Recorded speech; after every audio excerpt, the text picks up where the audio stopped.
CPM general secretary Sitaram യെച്ചൂരിക്കെതിരായ ആക്രമണത്തിൽ പ്രതിഷേധിച്ച് സംസ്ഥാന വ്യാപകമായി ശക്തമായ പ്രതിഷേധം സംഘടിപ്പിക്കാനാണ് പാർട്ടി നേതൃത്വത്തിന്റെ നിർദ്ദേശം. ഇതുപ്രകാരം ഇന്ന് പ്രതിഷേധ പ്രകടനങ്ങൾ നടക്കും. ഇതിനെതിരായി ശക്തമായുള്ള പ്രതിഷേധം രാജ്യവ്യാപകമായി ഉയർന്നു വരണം.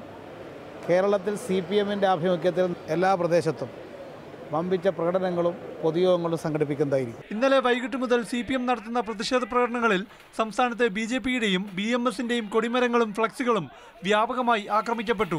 തിരുവനന്തപുരത്ത് രാത്രി 9 മണിയോടെ ടൂട്ടേഴ്സ് ലൈനിലെ BJP ജില്ലാ കമ്മിറ്റി ഓഫീസിന് നേരെ ബൈക്കിലെത്തിയ സംഘം പെട്രോൾ ബോംബെറിഞ്ഞു. ഈ സമയം ഓഫീസിന്റെ പിൻഭാഗത്ത് RSSന്റെ ശാഖ ചേരുകയായിരുന്നു. സമീപത്തെ വീട്ടുകാരാണ് ആക്രമണം ആദ്യം അറിഞ്ഞത്. ആക്രമണത്തിന് പിന്നിൽ CPM ആണെന്ന് ആരോപിച്ചാണ് BJP ഇന്ന് രാവിലെ 6 മുതൽ വൈകിട്ട് 6 വരെ ജില്ലാ ഹർത്താലിന് ആഹ്വാനം നൽകിയിട്ടുള്ളത്. സമാധാനപരമായിട്ട് തന്നെ ഈ ഹർത്താൽ വിജയിപ്പിക്കണമെന്ന് പാർട്ടിയുടെ മുഴുവൻ പ്രവർത്തകരോടും ജനങ്ങളോടും BJP അഭ്യർത്ഥിക്കുകയാണ്. രാത്രി പ്രകടനം നടത്തിയ DYFI പ്രവർത്തകർ പാളയം മാർക്കറ്റിനുള്ളിലെ BJPയുടെ കൊടിമരം തകർത്തു. ജില്ലയിൽ പലയിടത്തും യെച്ചൂരിക്കെതിരായ ആക്രമണത്തിൽ BJPക്കെതിരെ CPMന്റെ പ്രതിഷേധം ഇരമ്പുകയാണ്. മാതൃഭൂമി ന്യൂസ്, തിരുവനന്തപുരം.